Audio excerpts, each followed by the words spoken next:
this will show me exactly where the ghost is. The ghost that is haunting the attic. You? Wait.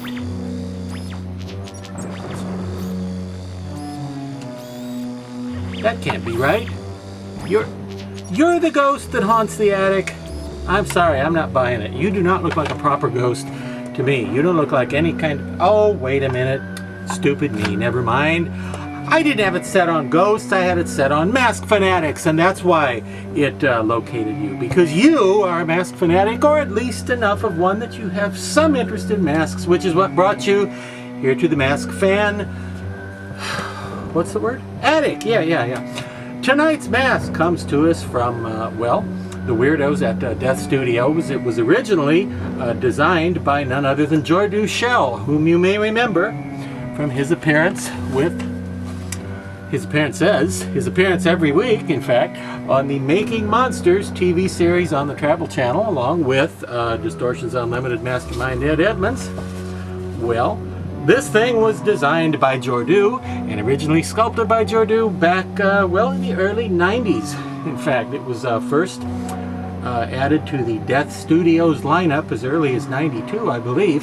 However, at that time, the Boogeyman, as this is called, even though it has nothing to do with any of the movies called The Boogeyman. This is an original take by Jordu on what a boogeyman might look like. Not movie related at all. The original version was sculpted by Jordu, you see, but this one wasn't. What? No. Jordu's version was okay as a prop head, but it was a bit small. It was made to be sort of a shriveled, withered, mummified looking little head, which means it was a little too small to be marketed as a wearable mask.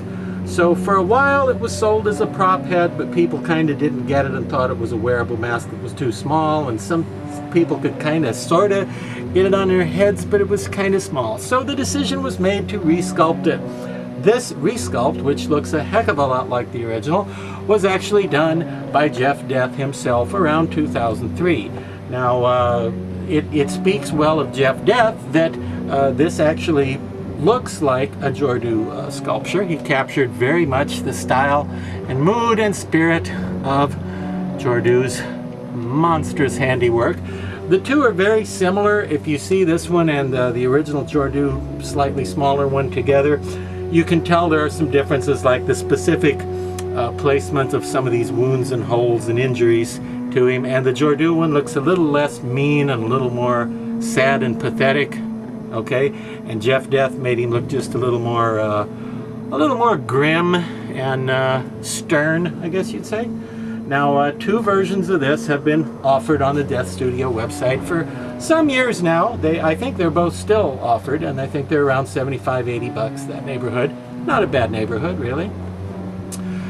Two versions. There's this one, of course, just is the straight up Boogeyman, and then there's the alternate version of the Boogeyman, which is the same sculpture and mask and everything, but with a few differences to the paint. Primarily the eyes are green and yellow with a little pupil instead of being this fiery, orangey, pinky red kind of colors.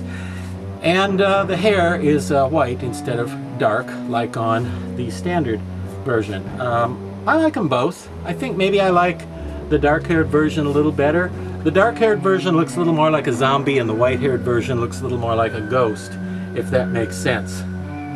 Made sense to him. I hope it would make sense to you. But anyway, Jordu Schell is kind of down on himself about this when he's all stupid, but he's that way about a lot of his early works, and I don't know why he's dissatisfied with this guy. I think it's a great design for a monster and for a mask, and it's a fine quality mask. It's got the nice bib, as you can see, which was lengthened by Jeff Death. Jordu's ended a little bit smaller, a little bit shorter, a little bit more squared off down here.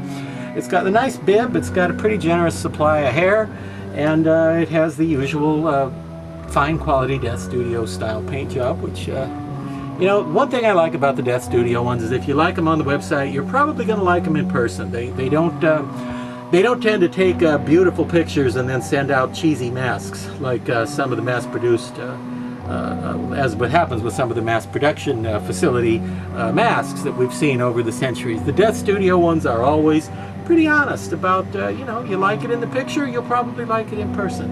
And this one, well, the Boogeyman by Jordu Schell and resculpted by Jeff Death is one that I think you better like, because if you don't, well, you're gonna have to answer to this guy.